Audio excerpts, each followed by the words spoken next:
Ayan po guys, at maulan po today, hapon na po, at maaga pong umuwi si Kuya Rick. Ayan, at siya na rin po ang nagluto.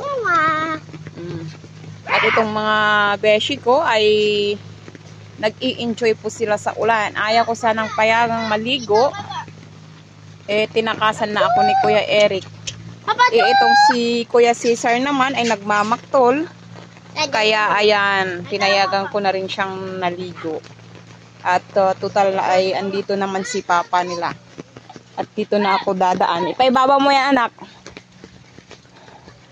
Tara guys, at kami ay pupunta sa taas. At naku-curious din po akong tingnan kung anong gagawin po nila. Kaya tara guys, samahan nyo ako. At tingnan po natin kung ano po ang gagawin nila. So ayan na po guys ang nangyari. Kapag pala umuulan, ganito ang ganap ng tubig. Yun. Ganon, bumababa po ang water. So ayan guys, at kami po ay pupunta sa taas, sa Diki. Diyan po sa Lawa. At hindi ko alam kung anong trip nito. Oh my God. Umulan lang. At ayan na naman po ang ganap guys. Mataas na naman po ang tubig dito sa Diki.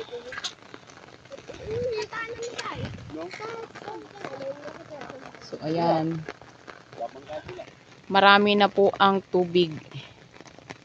Ayan. Sila. Kami mo maliligo tayo sa dagat. Hindi ayun yan. Hindi, tignan natin. Malakas na naman ang ano. At dyan sa parte na yan ay dumami yung tubig. No? Tara dito.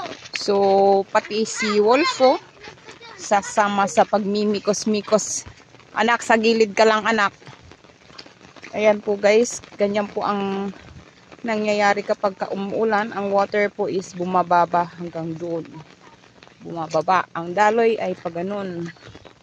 Bababa ng ganun. Ayan po.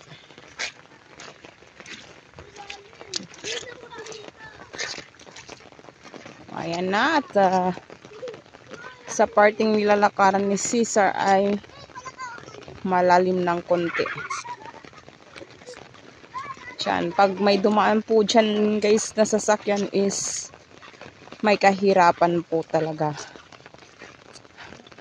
Kaya pag may dumaan dyan is alalay lang po para hindi po mapasukan ng water ang kanilang mga tambotso.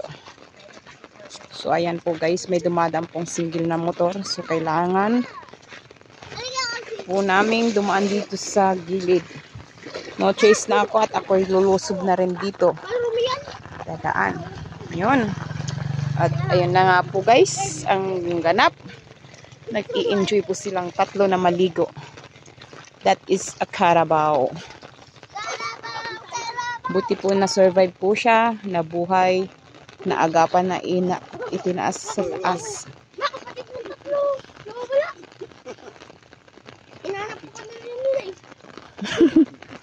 So, tila bagbagan. Punta nga tayo doon ay. Doon. Okay. At kami po ay mag-adventure. We are going to walk, mikos.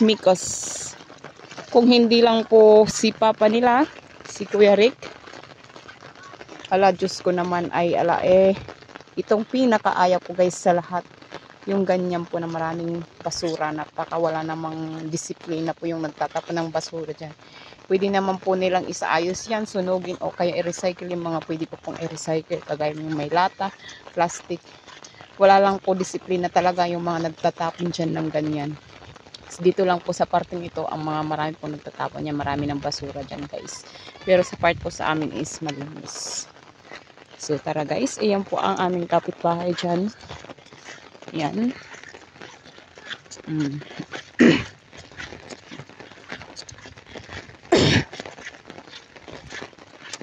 So ayan guys, at bihira lang po akong naglalakad sa parte na ito.